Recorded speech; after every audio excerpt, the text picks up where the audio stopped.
शेतामध्ये काम करत असताना किंवा सर्वांच्याच माहितीची आहे, माहिती असावी अशी माहिती आहे, सर्वांना माहिती असायला पाहिजे. शेतामध्ये काम करत असताना किंवा फिरत असताना आपल्याला विंचू, इंगळी किंवा गोम जर चावली तर त्याचा प्रचंड असा आपल्याला त्रास होतो. ठणका आपला थांबत नाही, मुंग्या त्याच्या थांबत नाही. तर यासाठी अत्यंत महत्त्वाचा उपाय मी तुम्हाला सांगणार आहे. आंबा हा फळांचा राजा आहे. फळ तर याचं उत्कृष्ट असतंच, याचे आयुर्वेदिक फायदे सुद्धा आहेत, परंतु या आंब्याच्या पानाचा उपयोग कसा करायचा आहे मी तुम्हाला सांगणार आहे. तर विंचू चावलेला असेल, गोम चावलेले असेल तर काय करायचं आहे, हा जो आंबा दिसतोय तुम्हाला कुठल्याही प्रकारचा असेल, साधा गावठी आंबा असेल, कलमी आंबा असेल, कुठलाही आंबा असेल, आंब्याचं पान हे अत्यंत गुणकारी असतं. जर विंचू चावलेला असेल तर काय करायचं आहे, आंब्याचं एक पान आपल्याला तोडून घ्यायचं आहे आणि या आंब्याच्या पानाचा जो देठ असतो, तो देठ ज्या व्यक्तीला विंचू चावलेला आहे त्या व्यक्तीला तो देठ चावायला द्यायचा आहे, चांगल्या रीतीनं चावायला लावायचा आहे आणि चावल्यानंतर त्याचा जो रस होईल तो गिळायला लावायचा आहे आणि जो पेस्ट आहे तो पेस्ट आपल्याला ज्या ठिकाणी विंचू चावलेला आहे त्या ठिकाणी लावायचा आहे.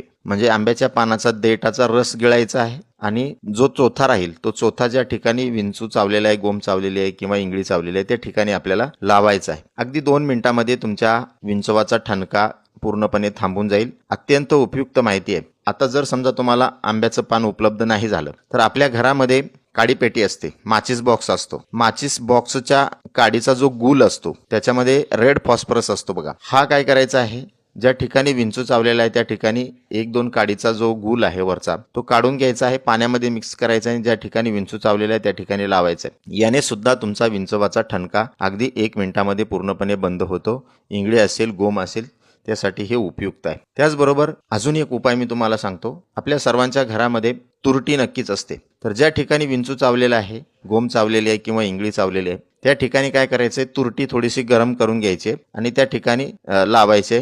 तुमचा विंचवाचा जो ठणका आहे तो पूर्णपणे बंद होऊन जाईल. अजून एक उपाय मी तुम्हाला सांगतो.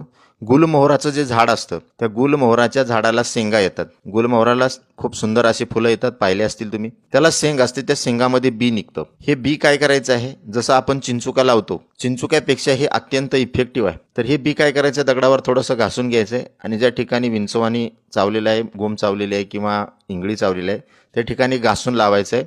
2 मिनिटांमध्ये ही जी बी आहे ती फुगून येते आणि सगळं विष ओढून घेते आणि विंचवाचा ठणका पूर्णपणे थांबून जातो. तर हे विंचवाच्या दंशावर, इंगळीच्या दंशावर, गोमीच्या दंशावर सगळ्यांना माहिती असावीत असे शेतकऱ्यांसाठी अत्यंत फायद्याचे उपाय 4-5 सांगितलेले आहेत. यापैकी तुम्हाला जो शक्य असेल तो उपाय तुम्ही तात्काळ करा. आंब्याचा उपाय तर फारच गुणकारी आहे, तो अवश्य करून बघा. आणि अशाच नवनवीन उपयुक्त आयुर्वेदिक माहितीसाठी जीवन संजीवनी हेल्थ या ऑफिशियल चॅनलला लाईक आणि सबस्क्राईब करा. नोटिफिकेशनसाठी बेल आयकॉनवर क्लिक करा. धन्यवाद.